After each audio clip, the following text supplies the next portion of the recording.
You are listening to Something Rather Than Nothing. Creator and host, Ken Vellante.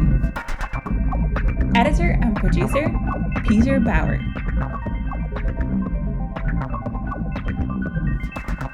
It was a crash course because I was like, I want to find out the story of Cool Papa Bell, but you never know what's out there. And I get involved in reading a lot of things. So I look up, and just happenstance, this book came out a few years ago. And then I read about the author who died a few months before its release, Right. which I didn't even know any of this.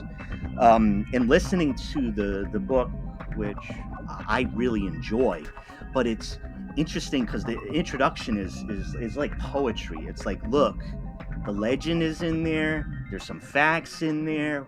We got some box scores. We got some legend. And it's like, it's going to be all these type of things, but it's in there. Cool Papa Bell is in there. And, it's like, that's an interesting approach, and the history isn't there in spots, but we have more of it now than we ever would have. Yeah, absolutely. I mean, new stuff comes to light all the time. I mean, especially with players like Bell, and you have a lot of baseball researchers who kind of specialize in Negro leagues and uncovering things. And it's funny because I kind of feel like if you're into baseball, if you're into the history of it and learning about it, I feel like there's never been a better time to kind of be into it. I just think that there's so many different different avenues that you can kind of go down that you probably wouldn't have been able to go down before, whereas you'd have like one or two books on a subject and maybe a firsthand account, but now it's like you have that times everything on the internet and interviews and all that stuff is just the tip of your fingers.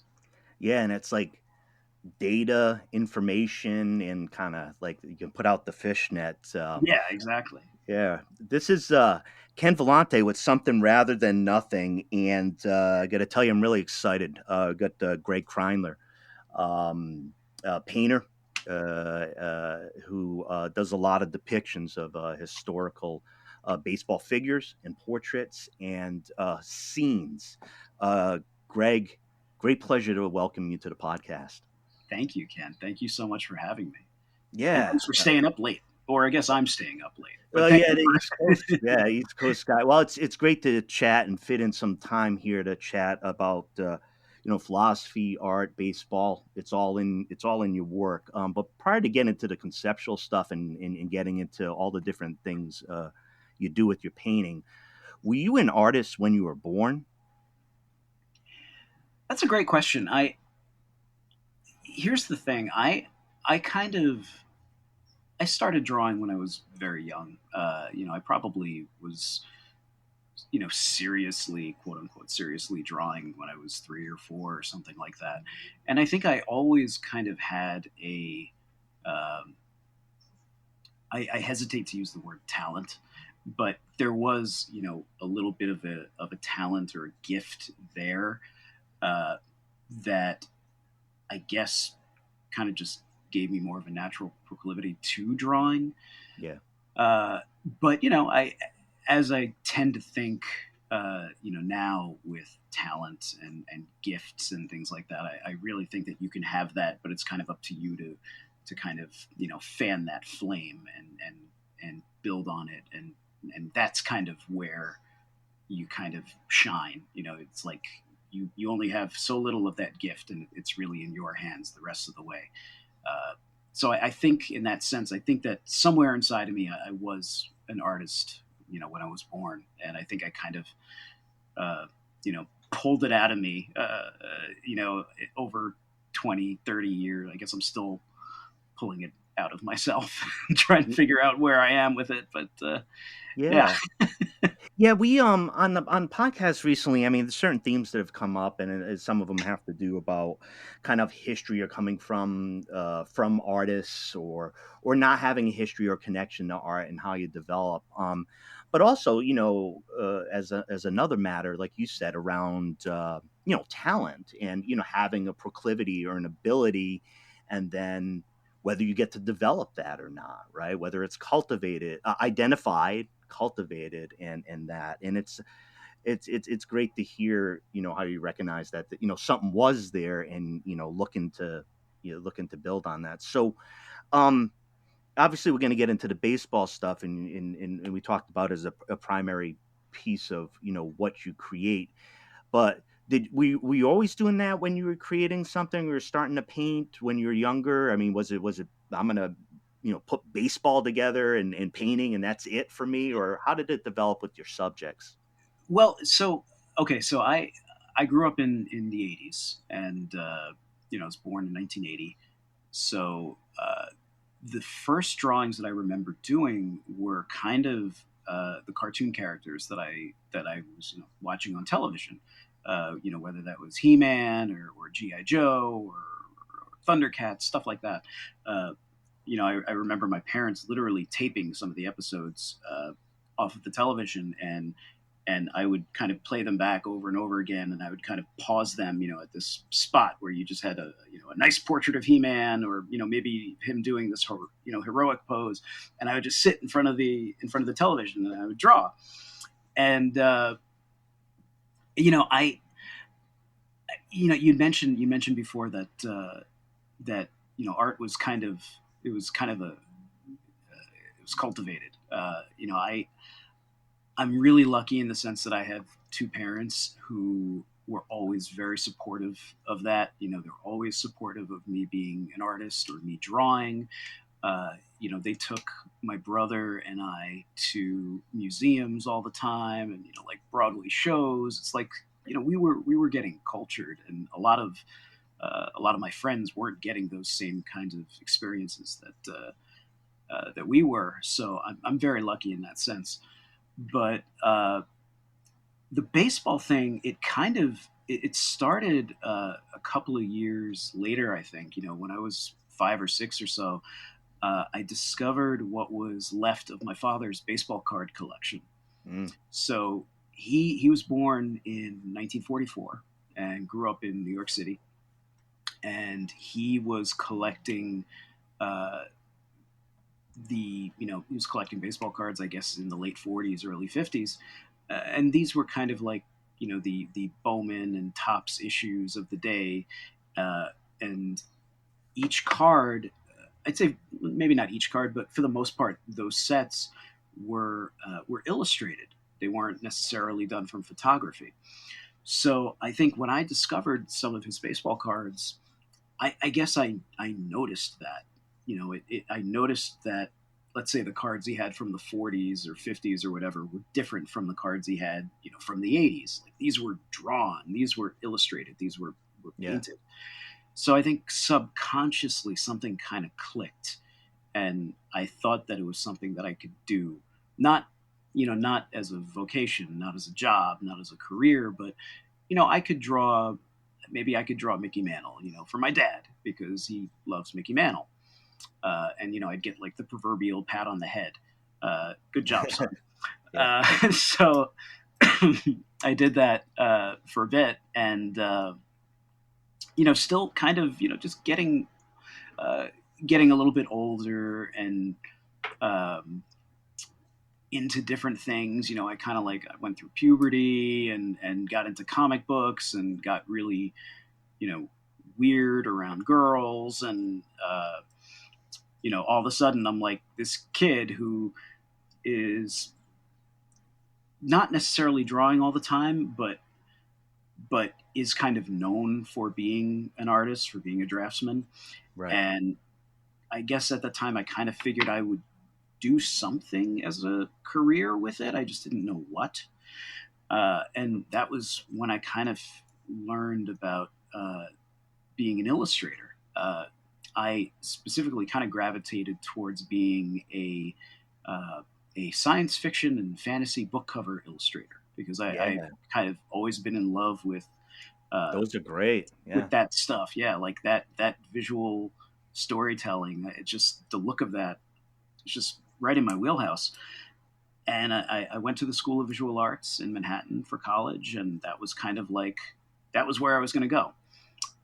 But a couple of years into it, I was working my butt off, and it just, at some point I just realized that I didn't love doing that kind of subject matter. It didn't tug on my heartstrings the way that I thought it should, and everything kind of just became more of a struggle. Became more of a struggle to do those paintings and to do that kind of work.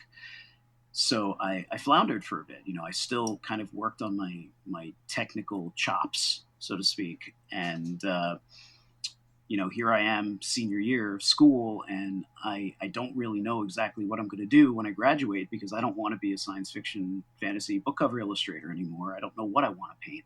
Mm-hmm. So I'm in class one day. This is kind of like my general portfolio class, and the teacher gives an assignment to everyone in the class to illustrate a relationship.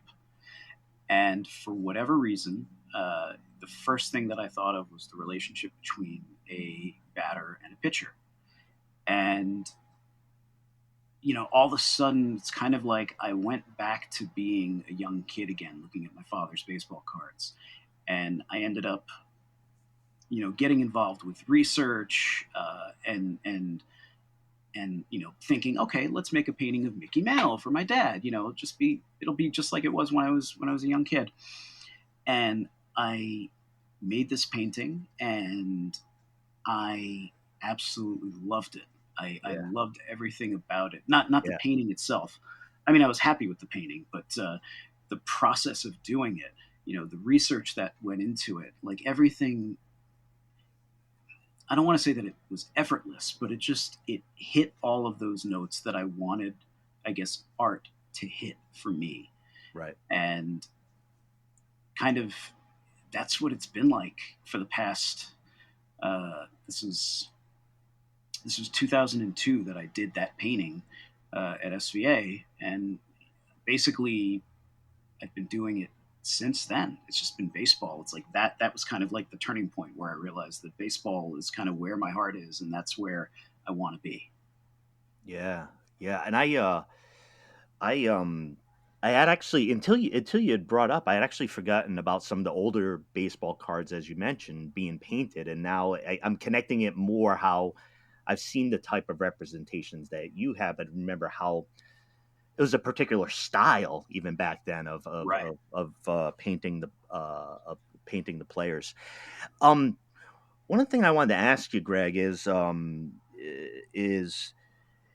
in your, you talked about the research that's in your process, and I'd imagine you don't want to like get into all the details of the research, but one of the things I was wondering is, you have what I've read about is kind of like a measured approach to like capturing the accuracy of like what's going on there, right? So like for our modern eyes with all the different colors and all this type of thing, but you have a photograph, but you're also trying to capture the color or how it looked. How does that happen? I've had a lot of great conversations with painters about color and things like what goes on right there, because I think that has to be part of the magic in the universe that's right in there. Yeah, well, that's kind of a big part of it for me, or a big part in in that attempt, is because the majority of the work that I'm doing, it's baseball players that to most people kind of only exist in like this drab black and white world. So a lot of the photography that I work from is black and white. So the research that kind of goes into it, just from kind of like from a practical standpoint. So that kind of thing happens where I'm searching, I'm scouring, should I say, the internet, or I'm looking through my files. I'm trying to look for examples of, let's say, a specific jersey from a specific year. What does the jersey look like? What color should the jersey be? What color is the trim on the jersey? If it's a ballpark, what did the ballpark look like this particular year? Because sometimes ballparks would be renovated, and the signage, the advertisements that you would see in a ballpark Sure, yeah. would usually change from year to year. So I would try to kind of focus on getting those details right, especially in color, because basically I have access to a lot of, whether it's kind of like color home movies or color photography, just from 20 years of building like a library. Uh, Chances are, if it's from let's say the 1940s on up, I can usually find the proper color reference that I need to kind of imbue into the painting.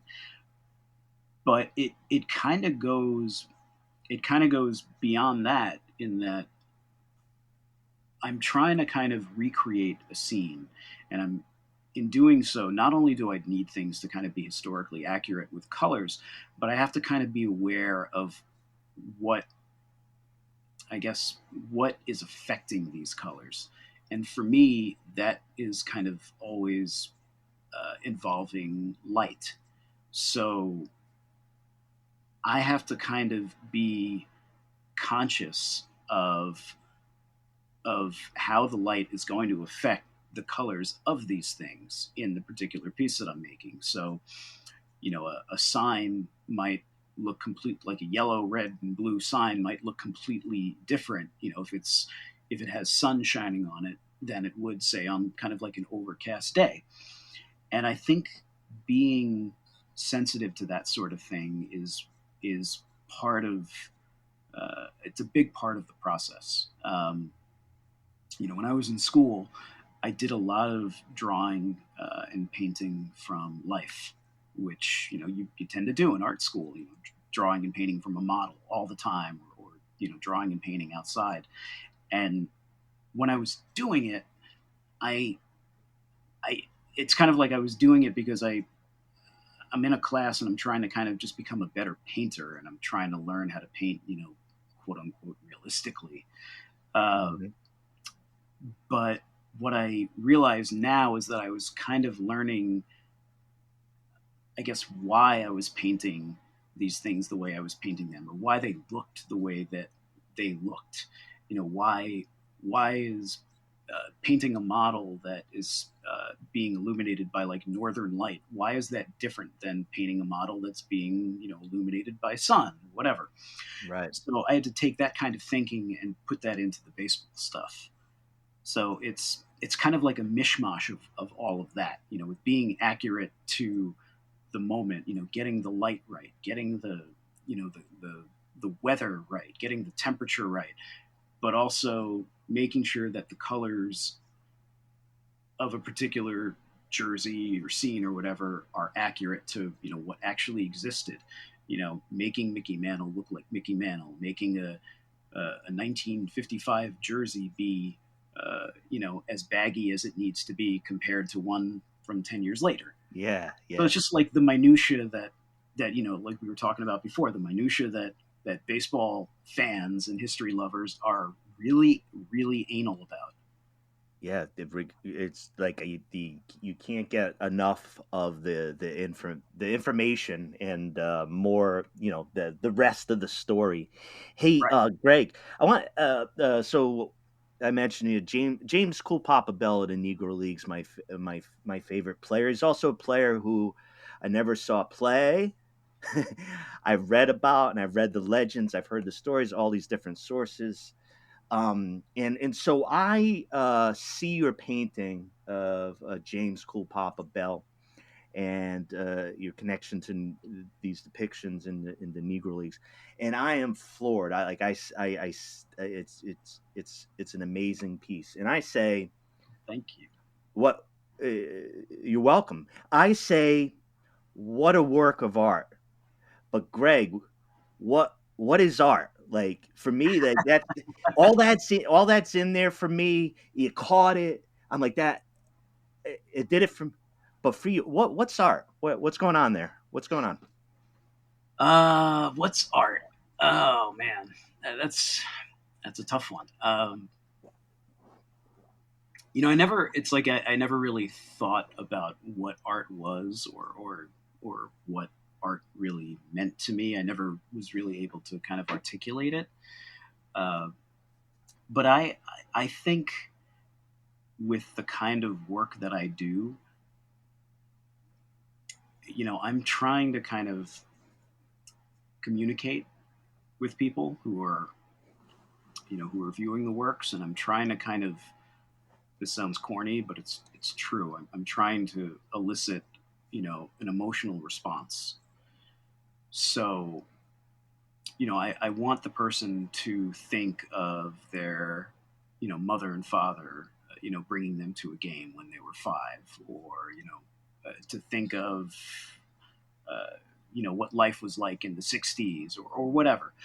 It's, I feel like that's what art is to me. It's just something, it doesn't have to be a painting or a visual thing. It's just, I feel like it's just something that is created and, and elicits some sort of emotional response. Yeah. That Yeah. makes sense. It's like such a broad, definition, but that's kind of Well, what it is. all I end up, I think at a certain point too, a lot of times I end up talking about like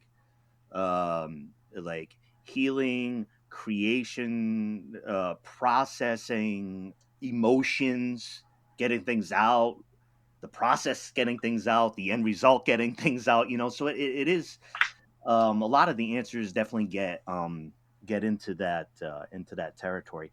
I wanted to ask about, and I encouraged all the listeners to check out Greg's, all his paintings. But I wanted to reference back again to the Negro Leagues painting, and on the question of what I had mentioned about, legend and lore and fact and all the deep social issues and exclusion and stardom and all the things that went on with Negro Leagues baseball.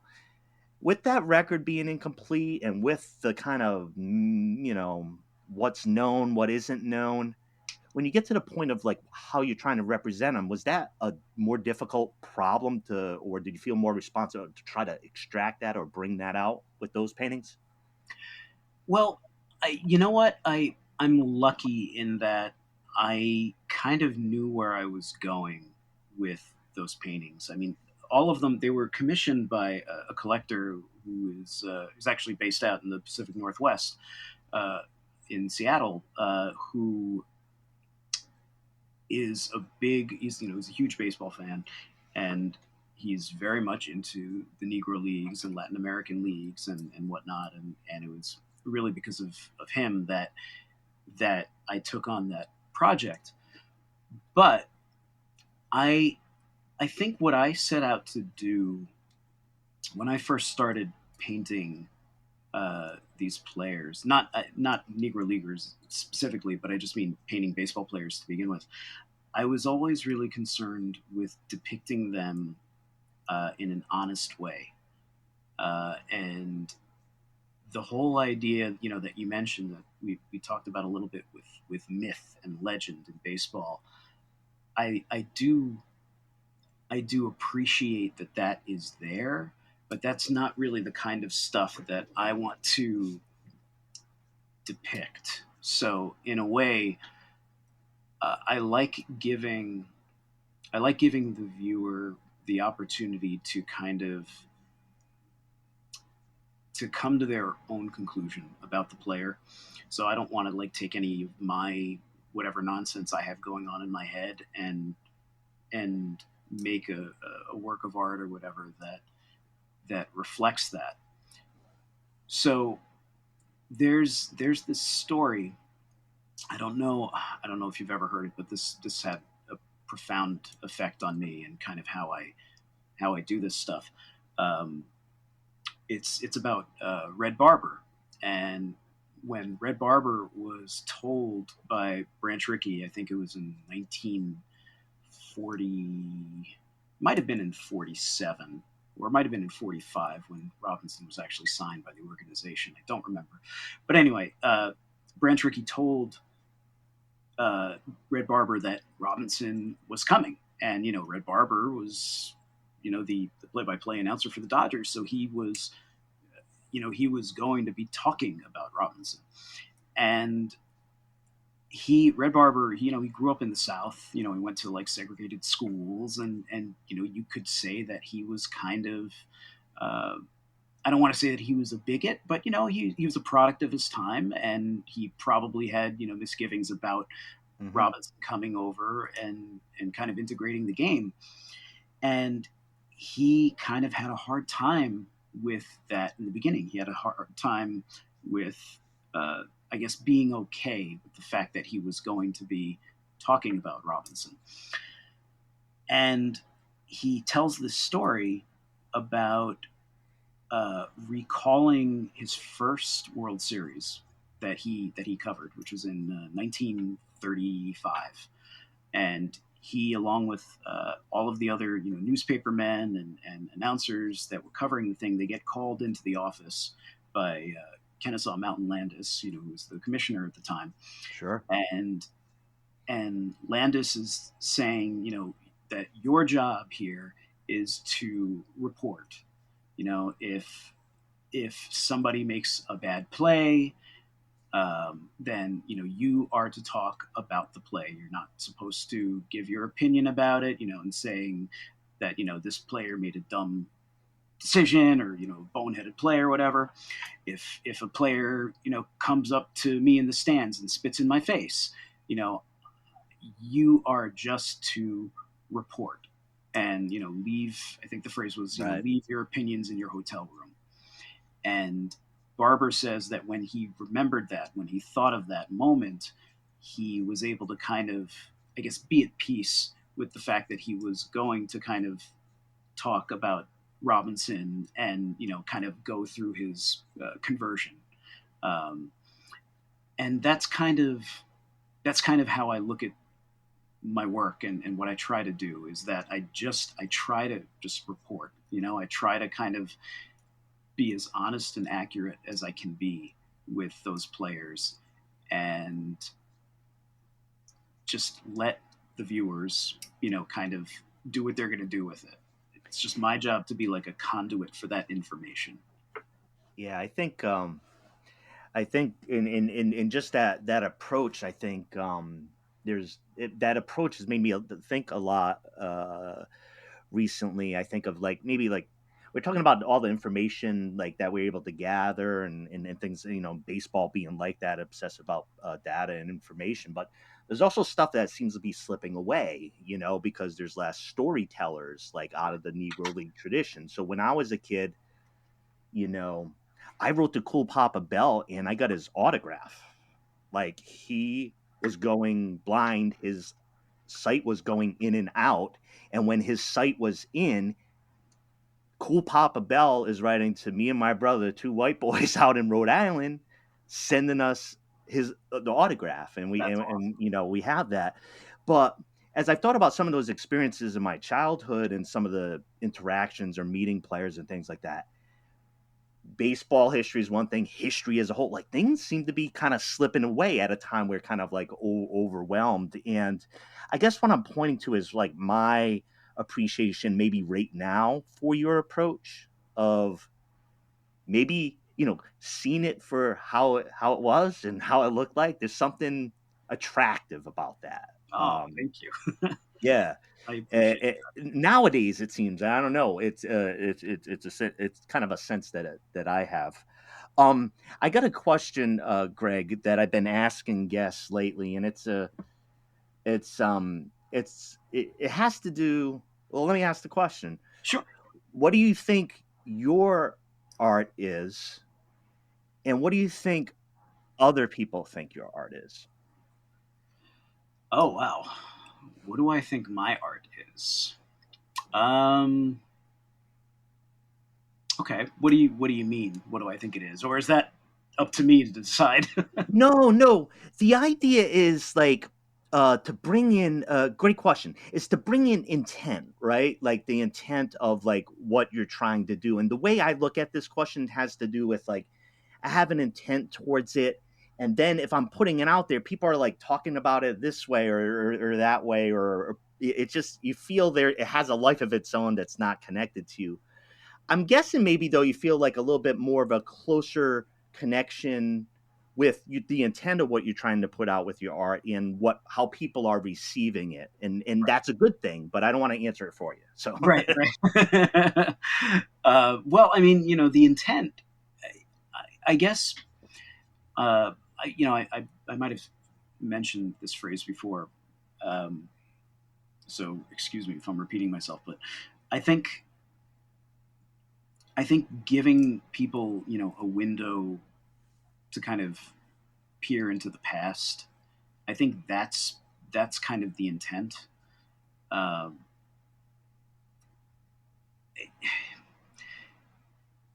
from what people tell me, or from what I see, on social, or I guess, people who are into my work enough where they want to, hang it in their homes if they want to own it. I like to think that I guess I'm doing an okay job. Um, but it's hard for me to kind of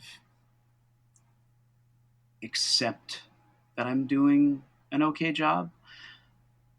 And this might sound crazy, but I'm very much a perfectionist, and being, I guess, a student of art, it's like I know about all of these other artists who have been dead for however long they've been dead for, but people who I admire, who are absolute beasts, like giants in the field for whatever reason. And I just know that on an artistic, technical level, or even kind of conceptual level, I could never touch where they are. I couldn't wash their brushes, I like to say. And I'm kind of uber critical of all the stuff that I do. And I always kind of want to get better, and I always try to get better, but still it's like the end result, and maybe it's because I create it. It's just, the end result is just not good enough, if that makes sense. Just, it doesn't, like, if people think that these paintings are kind of, uh, transporting them back to an earlier time, and they think that that's really effective, I usually think that I've failed in doing that in some way. I mean, that's also, part of my own, like I said, obsessive nature, and the fact that I'm the drive, neurotic. yeah, well, and the nervous drive. I mean, the dynamic you describe, I'm very familiar with it. It's this nervous drive of whether it's towards perfection, or towards doing it right, or towards doing it better, or towards absolutely making that portal the right way. Yeah. That nervous energy, can keep you going. And I talk to a lot of artists about that. And with the nature of the question, which is, is an odd little question, but I'll tell you, like, I've asked it, and folks be like, look, I make my art. I don't give a crap what anybody thinks. Like, or others are like, they're like so compelled on, like, I am an artist. I have to put out stuff. People seem to enjoy it, whatever. And they're just like this, like putting out art, and everybody likes it. And other folks could be like, here's what I'm trying to do. And I haven't talked to one person in 5 years who understood at all, and, so I think it's it's also in a certain sense not to problematize, but also recognize that you put something out there, then you get kind of giving it away a little bit, and people start to, Well, yeah, I mean, you're giving, it's like you're giving people a part of yourself, in a way. And it's so weird, being an artist, or just being a creative, or whatever, because everybody just has a different way of doing whatever it is that they're doing, and everybody thinks of it differently than the other person. And for me, it's like, I love doing what I'm doing. I love doing these paintings of baseball players. It's my passion. It's what I have to do it. Like, when I don't do it, I know that things aren't right, and I feel like a failure, or whatever. It's like, I feel good when I'm working. Yeah. But at the same time, I'm also like, oh God, this painting is garbage, because it doesn't look like a Rockwell, or it doesn't look like, a John Singer Sargent painting or whatever. And sometimes, you mentioned the thing about like not, being able to talk about it to anyone for 5 years. Sometimes I feel the same thing because I don't I have a few artist friends, but I don't have many. And it's like when I get to, hang out with them, I feel like we get to speak a language that I can't speak with other people. Sure. So you get to flesh things out with them. You get to talk about, qualities of this pigment in this brand of oil paint as opposed to the same pigment in another brand of oil paint. Right. And and they understand that. They understand those issues. Yeah, man, just being an artist. They understand those issues, right? Yeah, it's like these are really hard things. Like, oh man, this yellow ochre, when you tint it up with white, it's just too warm. I needed a different brand. Do you have a yellow ochre that cools down more when you tint it up? It's just stuff like that just kind of runs through my head all the time. Hey, Greg, I wanted to ask you. I wanted to ask you the big question, because I want to make sure I don't forget to ask it. Which is just, why is there something rather than nothing, or is baseball a game of something, or baseball is a game of nothing? I don't know. Oh man, wow, that's a really hard question too. I mean, the game, baseball is it. It's us. It's humans. It's us doing what we do, playing games. I mean, the idea of playing a game with a ball or a bat and a ball has been around, since at least ancient Egyptian times.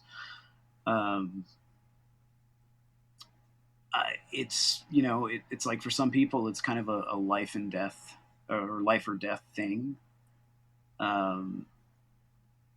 but at the same time it's just a game, and in the grand scheme of things it doesn't mean anything. So it's weird. I feel like it can straddle both sides in a way, in that you look at the history of the game and you kind of see how it parallels like the history of our country. You see the parallels of the rise of different cities, and how that mimics the rise of teams in those cities, and the integration of baseball kind of being the precursor to the civil rights movement.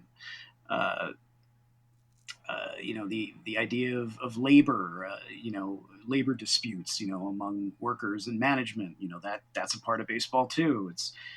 I guess it's both everything and, again, nothing, because it's the game. Yeah.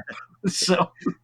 No, I know one of the things I find, and I brought it up in the baseball episodes before, when I have some guests who, are involved in baseball, is, the kind of idea of like the American frustration with the wrong approach of expecting baseball to be like fast or something that it's just not. Yeah. It's structurally not set up to be something that American consumers need right now. But, so there's this tension, but there's also the different type of approach that you might see in Japanese baseball, or a different way of interacting with it, where I've read books about the kind of philosophy of like, of Taoism, of like, there is really not that much going on, right? All the downtime, all the hanging out before the game, after game, batting practice, and then, a few moments of this and that, happen. And so it's kind of like how you go to the game and what you expect from it is going to affect your experience, because if you're expecting something, you might not be getting as much something as you wanted. Yeah. And, that's a thing that I think baseball is having a real problem with now. Just as you mentioned, the pace of the game is big turnoff to a lot of people. And, the excitement of, say, football or basketball, that's not baseball. I think baseball is even more exciting than those games, but it's not exciting in the same way. So I think that yeah, it kind of depends on the person and what it is that they want from the game. And nowadays, the way that media is disseminated, everything is quick, and it's like a world filled with nothing but sound bites. And baseball is a leisurely game, so it's definitely doesn't fit, unfortunately. Yeah, maybe that's why it's so exciting, because of those tensions. I find it exciting because of those tensions. Because there's tons of baseball history like I don't like, because it's steeped in some highly problematic like American history, and there's other parts that I think are just fantastic, entertaining. What I did when I was a kid, whatever Right. the stories are intriguing. And for me, with numbers, my head's always calculating numbers, so that attracts people to baseball because you can figure out batting averages in your head. You know the drill. So Yeah, um Greg, I wanted to have you let the audience know, like, how to come in contact with you, like where to find your stuff. I know I saw depictions of your work on Instagram, some social media. I know they've been collected in books of sort, but could you tell us about, tell the listeners how to get in contact, how to find your stuff? Well, I mean, I have a website which is basically, the main landing point, I guess, for my work, which is just at graigkreindler.com. Basically, if you can spell my name, or spell it approximately correctly, then you can find it. But it's GraigKreindler. And if you find me, you can find me on social, pretty much on every major platform, on Instagram and Facebook and Twitter. I haven't gotten into TikTok yet. I don't know if that's going to happen, but there's always a chance. There's always a chance for it to happen. There's always a chance. I won't rule it out.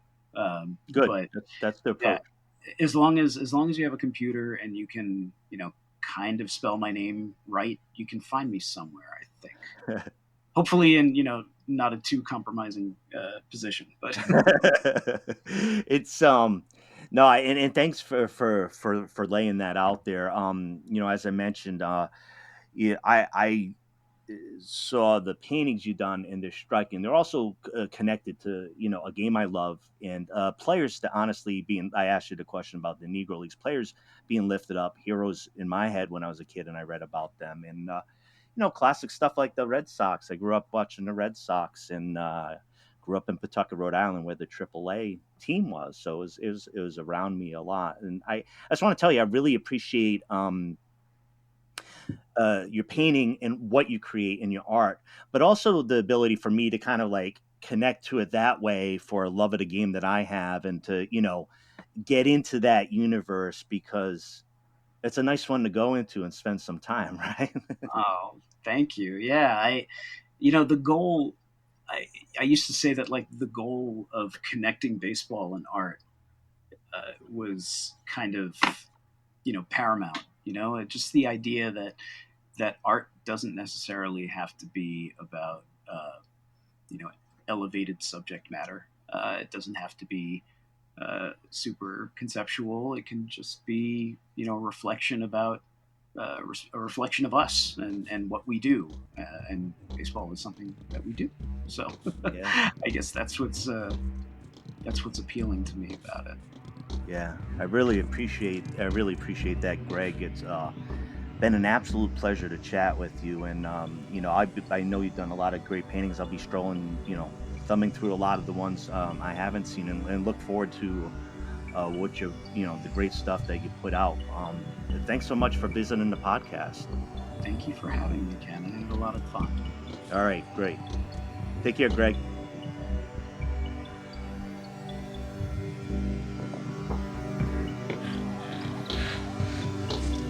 This is Something Rather Than Nothing.